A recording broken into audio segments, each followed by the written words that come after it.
Halo teman-teman, selamat datang di videoku yang kelima.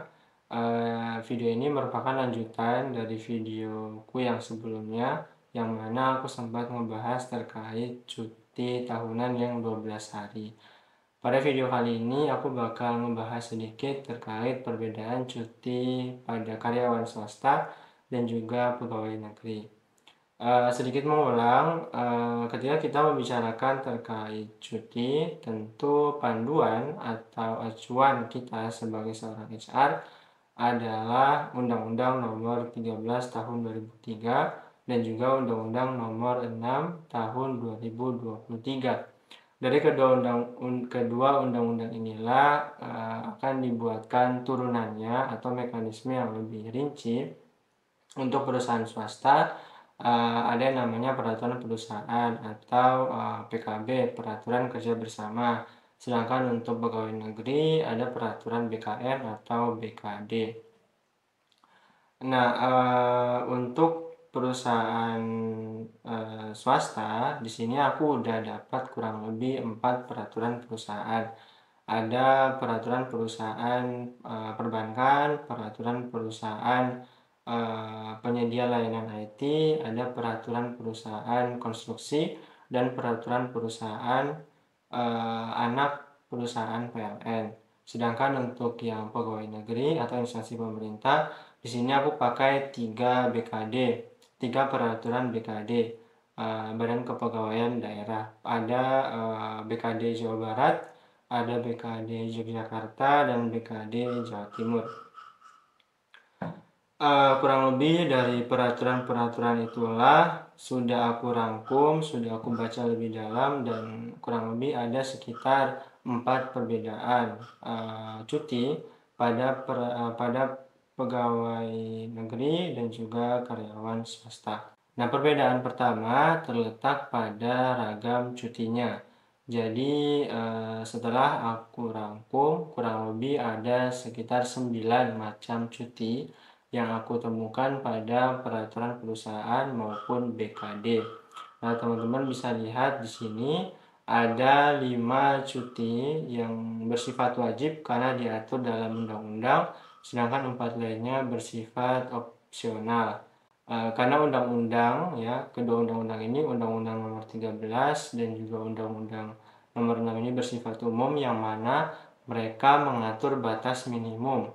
Atau teman-teman kalau misalnya mau membaca langsung pasti menemukan kata frase sekurang-kurangnya gitu kan.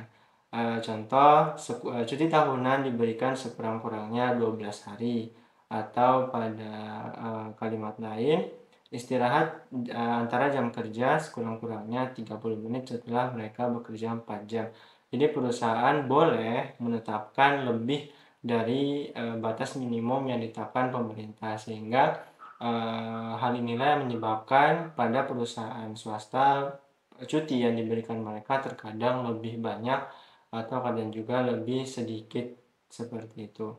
Nah, pada pegawai negeri, karena acuan mereka hanya satu, yakni BKN nomor 7 tahun 2021, maka cuti-cuti di tiap daerah itu juga cenderung sama, yakni ada 6. Ada 7 ya pada BKD yang sudah aku baca. Untuk Jawa Barat dan Yogyakarta itu mereka ada 7 cuti, sedangkan di Jawa Timur hanya 6. Perbedaannya hanya pada penambahan cuti bersama saja. Untuk di Jawa Timur, walaupun tidak dimasukkan keterangan cuti bersama karena acuannya sama, yakni BKN, cuti bersama tetap dihitung sebagai cuti yang diberikan kepada PNS atau pegawai negeri. Perbedaan kedua terletak pada ketentuan pengambilan cuti besar. Cuti besar kalau dalam Undang-Undang Nomor 13 Tahun 2003 diartikan sebagai waktu istirahat yang diberikan kepada pekerja yang sudah bekerja sekurang-kurangnya 6 tahun. Durasi cuti besar diberikan selama 2 bulan.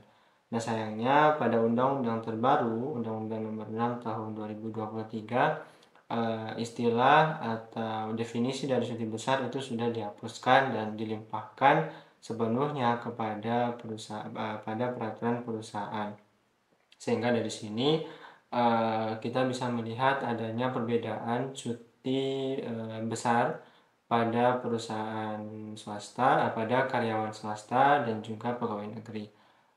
Kalau yang sudah aku baca pada 4 peraturan perusahaan, cuti besar diberikan kepada karyawan ketika mereka sudah bekerja selama 6 tahun.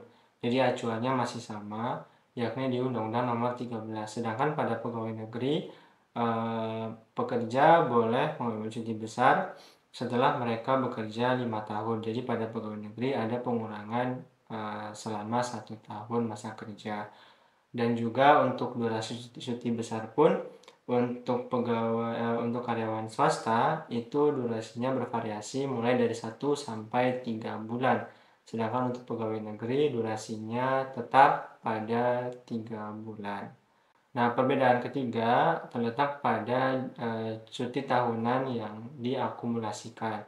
Pada karyawan swasta, sebagaimana di video sebelumnya sudah sempat aku sampaikan bahwa kebanyakan perusahaan, mereka tidak membolehkan karyawan untuk menggabungkan cuti tahunan di tahun sebelumnya dengan cuti tahunan di tahun sekarang.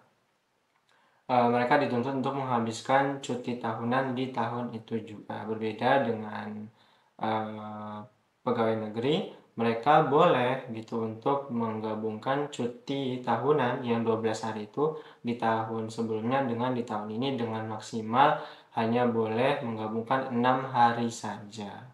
Dan perbedaan keempat yakni terletak pada cuti bersama. Nah, pada cuti bersama, kebanyakan dari perusahaan swasta, mereka menggabungkan antara masa cuti bersama dengan cuti tahunan. Ketika ada tanggal merah dan bertepatan di hari aktif masa kerja, maka itu dianggap sebagai cuti tahunan yang 12 hari. Nah, berbeda dengan instansi pemerintah pada pegawai negeri, untuk cuti besar ya, untuk cuti bersama dan juga cuti tahunan itu dipisah. Ketika ada tanggal merah yang bertepatan dengan hari kerja, maka itu termasuk cuti bersama gitu. Dan cuti tahunan yang 12 hari itu terpisah jatahnya, tidak digabungkan. Nah, kurang lebih itu teman-teman perbedaan antara cuti karyawan swasta dengan pegawai negeri. Kalau misalnya dari aku ada luput belum menyebutkan beberapa perbedaan lainnya, silakan teman-teman bisa sharing ya, bisa dituliskan di kolom komentar biar kita bisa belajar bareng. Satu hal lagi yang perlu aku sampaikan, jadi peraturan perusahaan yang 4 tadi itu perusahaan swasta dan juga BKD 3 provinsi itu aku dapat dari website. Ada juga peraturan perusahaan yang aku dapat dari skripsi atau tugas akhir mahasiswa, yang mana itu sifatnya adalah open source dan bisa diakses oleh publik. Kurang lebih itu saja di video kali ini ya, video pembahasan terkait cuti karyawan swasta dan pegawai negeri. Semoga bisa menambah pemahaman teman-teman, semoga bisa menambah pemahaman kita bersama terkait cuti. Dan terima kasih sudah menonton, sampai jumpa di video berikutnya.